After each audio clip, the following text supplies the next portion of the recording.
Is it okay to have this here, or I should put it somewhere else? It's fine.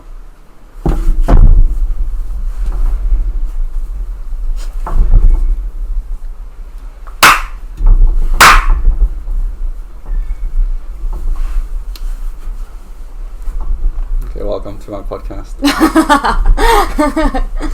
Yes, what's it called? Thank you for having me. Okay. So, yes, welcome. This is the Meditation and Daily Life podcast by Joy of Life Yoga, which is my brand that's pushing the whole yoga thing, pushing the whole meditation thing. So, yes, I'm very happy you joined me here. Well, this is your place. Yes, thank you for coming. Thank you for welcoming me into your home. Yes. So my name is Lucien Detoy, and I've been living in Thailand for about a year and a half, almost 2 years now. And I was coming out of quite a rough patch before I came here. I was struggling with depression and anxiety a lot. Mostly I just wasn't sleeping. I couldn't sleep. And my day-to-day interactions with people were super stressful. I couldn't look people in the eye without feeling like really sick inside. And yeah, just a lot of self-loathing, a lot of suicidal obsessions. And yeah, I was kind of escaping from like a shitty life back in South Africa. And I had a lot of time to myself, especially in Thailand, because it was lockdown. And I was trying to figure out a way out of, like, you know, just feeling really shit all the time. People would call it depression. And it kind of forced me to consider ways that were, like, healthy and long-term, because I didn't want to be attached to, like, medications. Yeah, anything like this. I really wanted to, like, do everything I could to clean myself and, like, clean my mind. And this is what brought me to meditation and yoga, and which is why I like to talk about it a lot, because these days I live a pretty good life, I would say.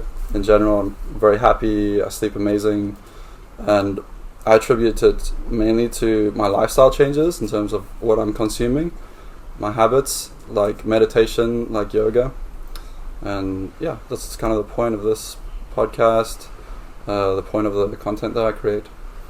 So yeah, Roxy, would you like to just do your whole thing? Just tell us about yourself, and yeah, anything you feel like sharing in general.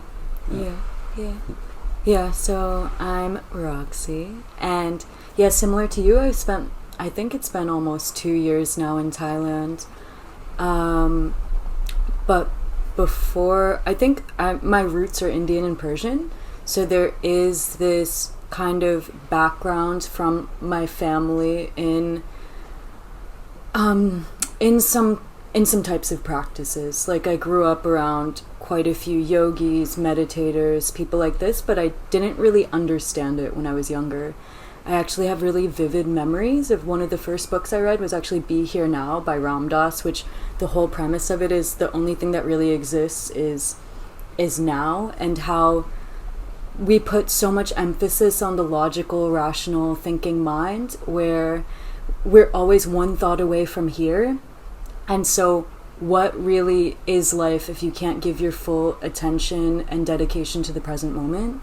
And this is something that, yeah, even reading it when I was super young, I didn't fully understand it.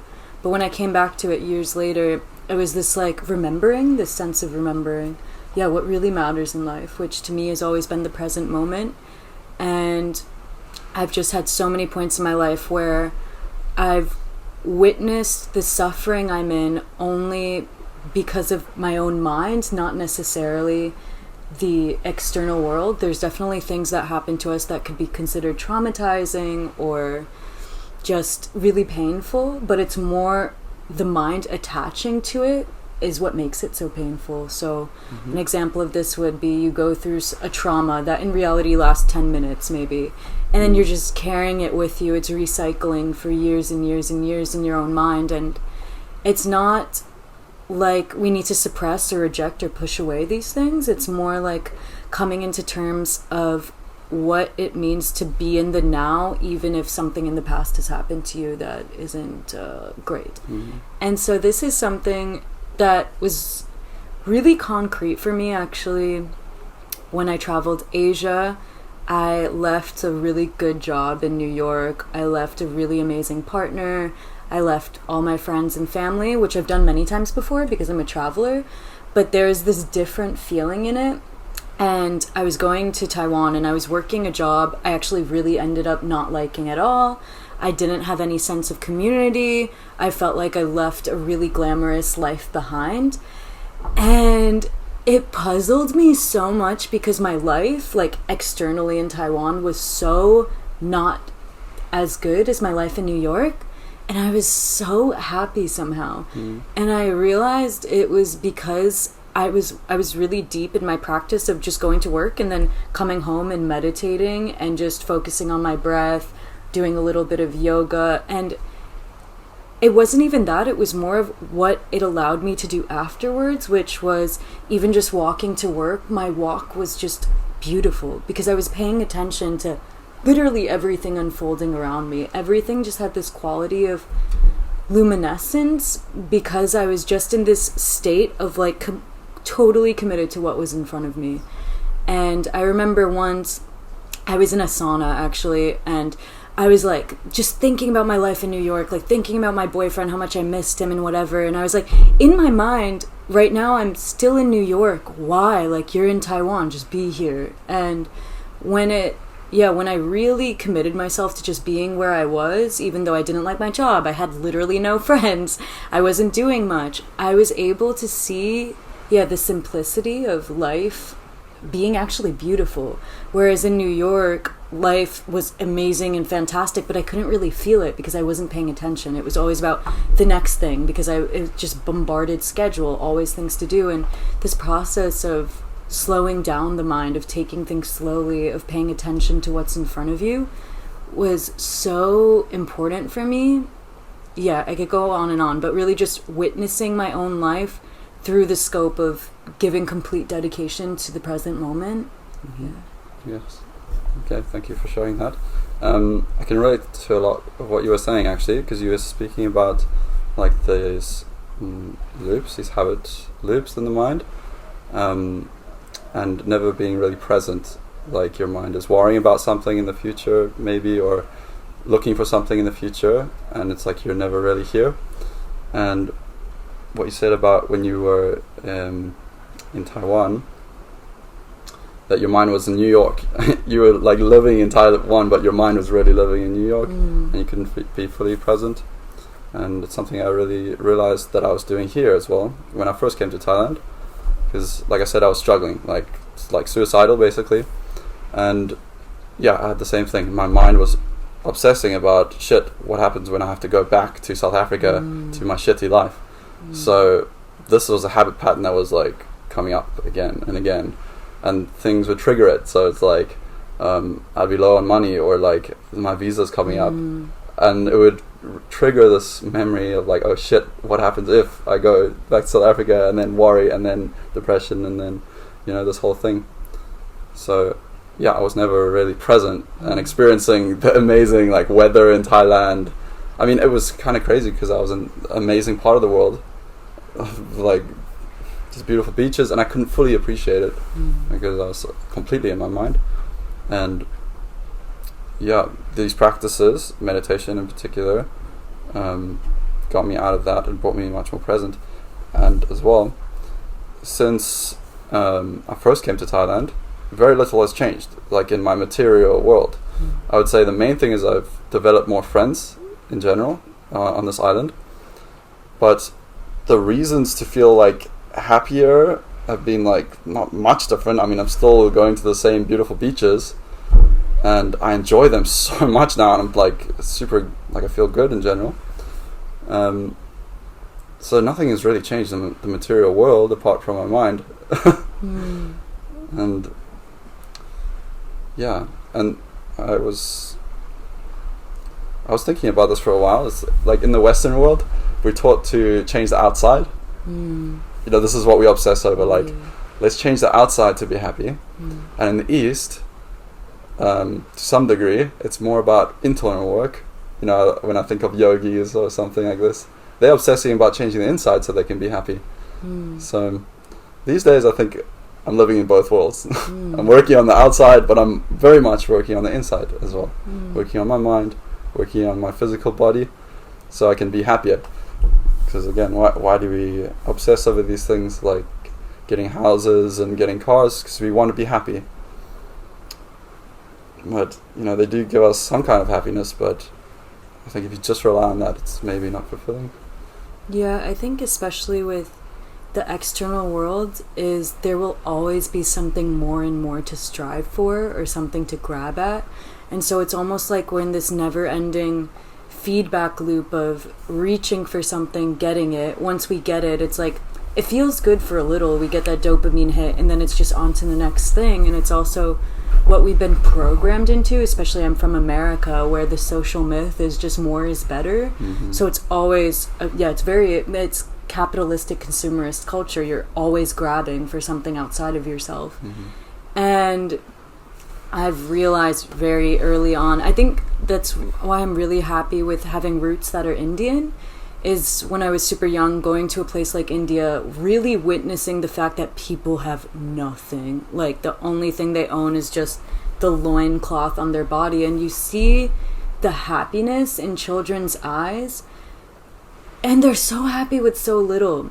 And I really think this is something that we need to come back to, is, focusing on our inner worlds, focusing on what actually matters, which is not really completely the external world, but more our response to what's presented in front of us.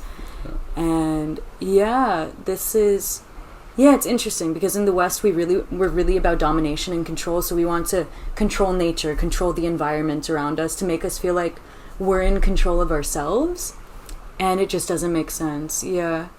Feels like the only, I mean, this is said a lot, but I really feel the only way out is in, like, to really understand your own, inner workings. Yeah, it's like, the way I see it now is we are developing our internal capacities to experience happiness. So it doesn't mean that you have to, like, get rid of your car or something, you know, to be happy. In fact, it's the opposite. It's like, keep the car, keep everything, you know, carry on in your daily life, but develop your ability to actually enjoy these things, you know. This is what I was a little bit worried about at the beginning when I got into, like, yoga and stuff. It's like, shit, am I now gonna have to get rid of, you know, all my obsessions with getting things and, like, living in the world? And I realized it's really the opposite. It's like, you go for these things, but for different reasons, and you can really enjoy them because you've developed the ability to enjoy them to some degree. I think a huge part of being able to enjoy something, and in general, and it's exactly like you said, it's not about renunciation or giving up all these things. To me, at least, it's about not attaching to them.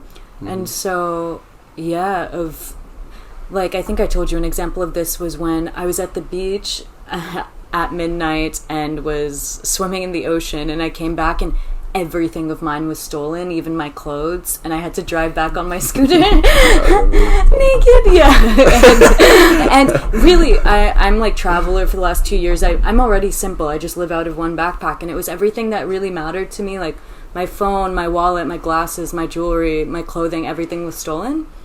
And it was this feeling of, oh my god, I literally didn't care. It was amazing. I was so not attached to any of it. And it made my life so much easier. And my friend also got robbed with me that night. He was swimming with me, and to see the difference in our reaction, where he was miserable and I was like, if this is the way it is, this is the way it is, and I'll try to find this stuff, I'll try to work it out. If it doesn't come back, it's fine. And that's the main thing. And you see this all the time in the Western world is, okay, I have something, let me guard it for my life. Like, let me have security all over my house. Let me have this. Let me control things around me. And I don't see it as a sustainable way to live, because you're always on the precipice of losing it then. Exactly what you were talking about, actually. You're experiencing beauty in Thailand, but the fear of losing this beauty, of having to go back to South Africa is huge. And then you're actually not even able to enjoy what you have, because you fear, you're so attached to it, you fear losing it. So to me, the whole game is not attaching to what you have. Yeah, you said it really beautifully, actually. Because just coveting is fucking Yeah, just coveting all these things and obsessing over them. If anything, they become a trap. Then, if you have all these things, it's like your mind is more stuck if you're obsessing over them. They're not bringing you freedom, and they're also not the cause of your like trap. You know, it's completely all in your mind. Yeah, exactly. I mean, some people can be completely free and detached and have fucking mansions and cars. It's not a trap for them. You know, it's liberating because they still enjoy both these things. Mm-hmm. But the only difference is that their minds work differently. You know, and one thing that we're not taught in the West, at least from where I come from, is the tools. Well, firstly, we're told it's not even possible to change your mind or like develop your mind to this kind of way. It's kind of like, nah, it's not really possible. At least this is what I was told. And secondly, there's no discussion of actual tools to develop these capacities, you know, of being happier, being more like enjoying the things that you have without attaching to them. So yeah, I guess this is why meditation is kind of like very much vibing with me, because on the one hand, the philosophy behind it says that yes, you can completely transform your physical structure, your mental structure, in any way that you choose. Yes, and secondly, it gives you exact tools to do that. So it says do this morning and evening, or just morning. It says do this every day for extended periods of time and you'll get a certain result. So this is why I'm kind of in love with these practices, because it's like it's telling me two amazing things. And so far I've first-hand experienced these benefits, you know. And people around me have noticed it, and they say to me very regularly, you know, like, you're different, man, and like you look different. I get this so much. You look different. And yeah, it really has been because of these practices. But I'm curious, Roxy, you grew up with an Indian background. Mm-hmm. When you were young, your parents were actually like saying to you that it's possible to like develop your mind in a certain way. No, definitely not. This was something that wasn't talked about so much. Also, my childhood was strange, and no, I wouldn't say. no, thank you. Yeah, but I wouldn't say this was something that was regularly talked about, even when you're living in a place like India. I think there is some type of internal practices that people just do because you're living in a place that's so congested with so many people that it's almost like the only way to be able to live a prosperous life is to go inward in some sense. Yeah, it's interesting how there's different modalities to things. For example, you look at somewhere like South America, and they're not talking about meditation all the time. They're working with plants, and they have this sense of peace because they're in the jungle and in the forest and living in accord with natural harmony. And then you go somewhere like India that's like, whoa, chaotic, there's so much going on. The method is like, let me tune out of this world and tune in. And so I think there's different methods to the same place.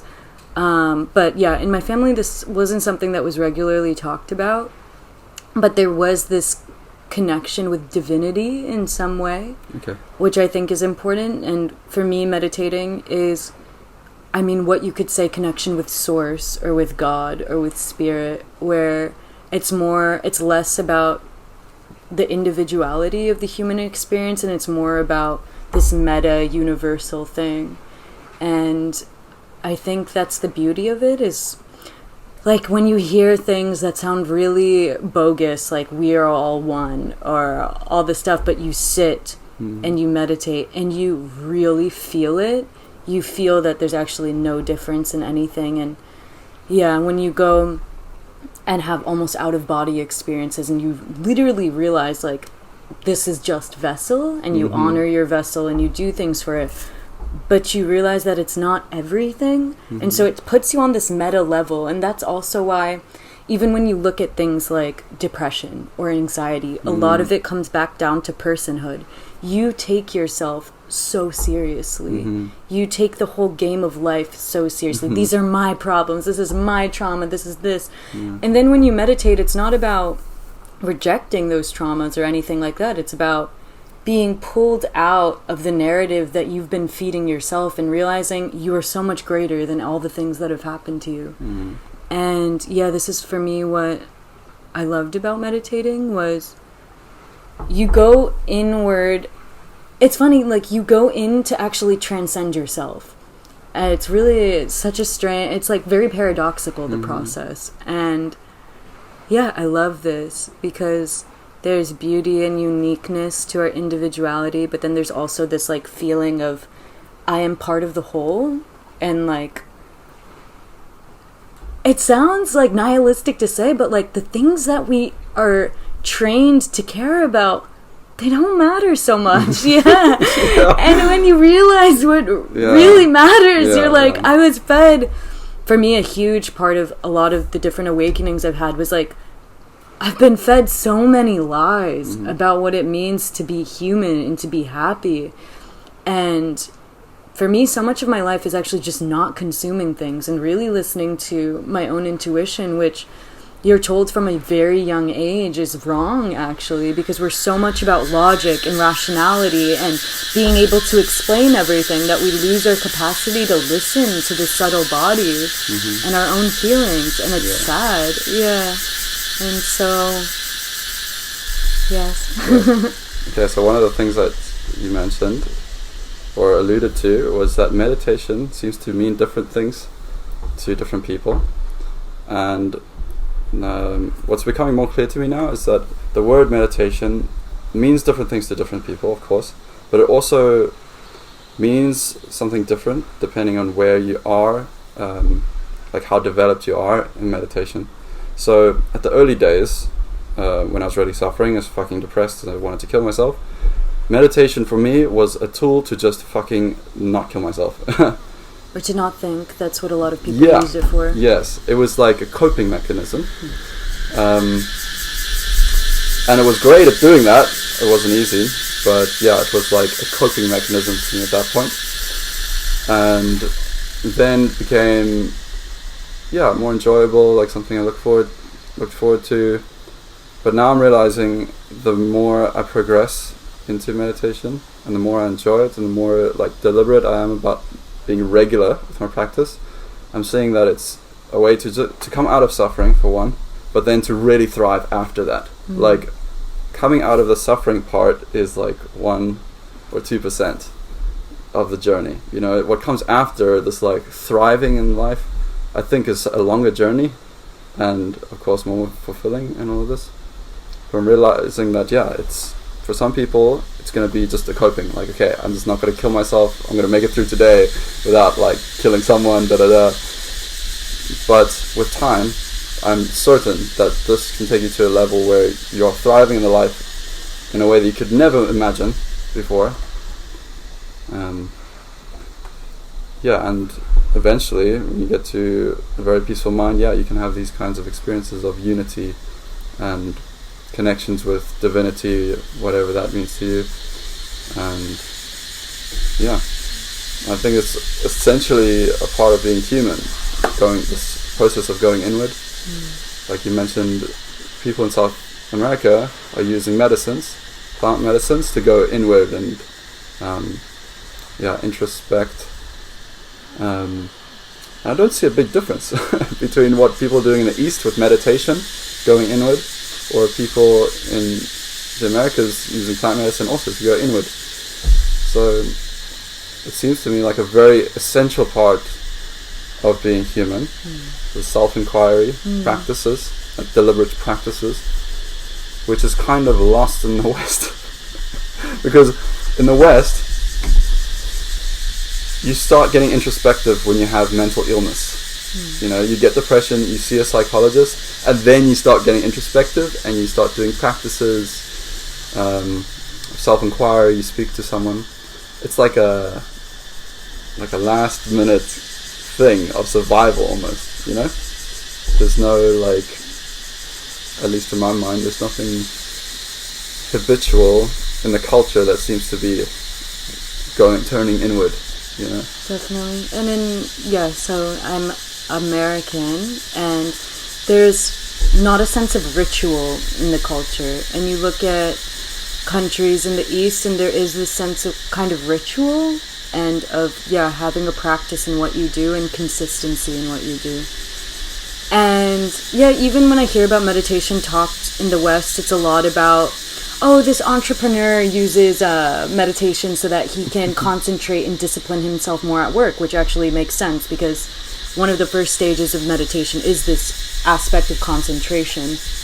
But we don't have this, even the way we view health is really reactive rather than proactive, especially regarding mental health, with physical health as well. But mental health, we don't have this state of wanting to cultivate inner peace in our own minds because it's not something that's really even emphasized to us as something that's important, which makes no sense because you're living in your mind constantly. Your mind is the filter for almost everything in life. And I think there's different methodologies that people can use that brings them to this almost meditative state. Mm-hmm. Maybe it's really difficult for you to sit down at your mat and meditate every day for an hour, but there's people who do normal things, like they cook and they get into this flow state of really being present and there with whatever they do. And there's these meditative moments we have in life that we actually really search for and desire and want, and it's this state of going inside of yourself and actually being able to lose yourself at the same time. And so I think everyone should have some type of practice, whether it's a morning ritual or it's just something they do for themselves even once a week. Just commitment and consistency are so important for cultivating this peace of mind. And I think the most important thing is like to take life as sadhana. Like, we can stay in cave and we can meditate all day, and then you go to external world and you're like, holy shit, I don't know how to deal with any of this. And I don't know how fruitful that is.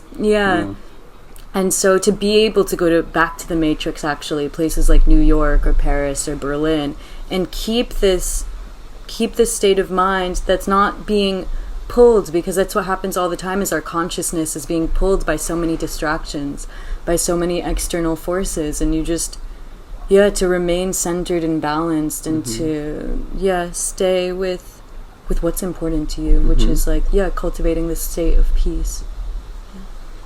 So do you have any practices that you're doing these days in your personal life? Yes. Would you like to share? For me, the most important thing actually is they say that in Jungian psychology, actually, they say when you first wake up, the first 45 minutes, you're almost in the state of not full consciousness, so your ego isn't as awake and full throttle as it usually is. And for me, that's when I do something called morning pages, where the first thing I do is I go and I write everything that I'm thinking. It can be what I have to do today. It can be, oh, I'm annoyed at this person. It can be anything, so that after I write down my 3 pages for the morning, my mind can be blank, so I'm not thinking about, oh, I need to do this today, or this person really annoyed me, or whatever else. I'm just having an outlet to get it out. Then after, I usually meditate, and it doesn't have to be super long. It can be, for me, up to 20 minutes. If I'm really feeling it, it can be like an hour sometimes, but to do at least 20 minutes. And for me, it's usually really simple, just focusing on the inhalation and exhalation of my breath, the rising and falling of my chest, just really simple. And then I do my affirmations, and visualizations of what I really want to bring in for the day. And then I do metta, so loving kindness. So you give love and send love to different people, because thoughts are just energy that hold different vibrations, and we're all psychically related and connected, so the things we think have power. And so I'll do metta, and then I'll write. Because, Okay, I'm curious, what happens if you miss a day? Like, what does your psychology tell you? It's okay to miss one day. The moment you miss 2, it's not okay. But you personally, like days that you say missed it because you were too tired or whatever, what was your reaction? I'm curious. Almost never miss. So there's different parts to my morning ritual. I'll almost try to never miss all of them. So some of them, they're like a couple days ago, I just didn't want to do the affirmations, because with affirmations, it's really important that you can feel them and visualize them. And I was in such a foggy state, I knew I couldn't fully commit, because I do like 80 affirmations like over 5 times each. So it's a long process actually. And so I actually skipped it. And I was like, okay, I'll do this at nighttime actually, because right now I can't do it. Mm-hmm. And yeah, to be gentle with yourself, to have discipline, but also respect what you're feeling in the moment. Mm-hmm. And the thing with motivation and motivation will always waver, and that's why discipline is so important. Mm-hmm.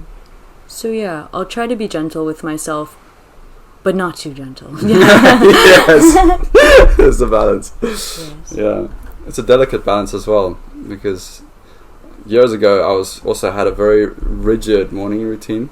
Mm-hmm. I would say yours sounds very balanced. I'm not making a comment on yours, but it seems very balanced and very wholesome. Back in the day, I was like type A, like, you know, I wanted to do a fucking million things in a day, and I had this long ass morning routine, and I would never fucking miss it. And eventually, something would happen, of course, and I would just miss something, or do it like, you know, I'd sleep super late and then wake up at like 11 or 12 and then do it, you know. And I noticed it wasn't that helpful, because I had such a strong mind, such an unkind mind, that if I had missed a day, my mind would tell me like, you're a loser, you know, you aren't disciplined, da da da. And I realized that's a huge part of the problem. This like unkindness toward yourself, and this like no feeling of being gentle toward yourself, because doing something or developing something like a morning routine, like a meditation routine, it's actually quite difficult. And it looks easy from the outside, the way you sit, and it looks very peaceful, but to have a long-term thing, it's really difficult. Which is why, yeah, I think you have to be very patient with yourself and very kind and understanding, but not too much. Yeah. Because this is the balance you're trying to find, is that if life does come and there's just no opportunity, there's no way you could do what you committed yourself to, and if that's really the case, that you're forgiving with yourself, and you're actually kind to yourself, and times when you do have the opportunity, that you follow through with what you have dedicated yourself to, because you are working toward a certain result, you know. You just can't get that result if you aren't disciplined enough to be regular and practice in the right way. So yeah, this is still something I struggle with, because I do set high expectations for myself, and sometimes they're too much. Like my mind wants to achieve too much, and when I can't follow through, then now I'm much more gentle with myself. But usually it was very like, oh, you're not doing enough, da da da, which really is part of the problem. I mean, we're working towards being happy and fulfilled in every moment, without any kind of result. So you can never do that if you have this habit of putting yourself down. Yeah. To me, guilt is one of the most low vibrating emotions, and it doesn't really add to anything fruitful. So I think feeling shame or feeling guilty for not following through, because the thing is, you're gonna fall down 100 times in life. You're gonna be unkind, you're gonna be cruel, you're gonna forget things, and it's more the awareness in which you realize what just happened, and then you move on and you don't repeat it again. It's not the punishment. And so that's what I try to be gentle with myself. It's so hot. Yeah. We can move forward. Okay, so yeah, let's cut it short then. So you mentioned you do kind of meditation in the morning with your breath. Following the breath. Would you like to, if you're feeling like it, would you like to lead something, maybe for like 5-10 minutes? So I'd like to experience whatever your style of meditation is. Yes. Can we pause? Wait, do you use editing stuff on this? Yeah, I mean, I want to have it in one long cut, but like I can cut it. It's too hot. It's so hot. Yeah, I'm fucking sweating. Holy shit! I'm gonna put the AC. Cut. Holy shit! Jesus Christ! Oh my god, it's so hot. Getting totally naked. You can. I'll edit this out.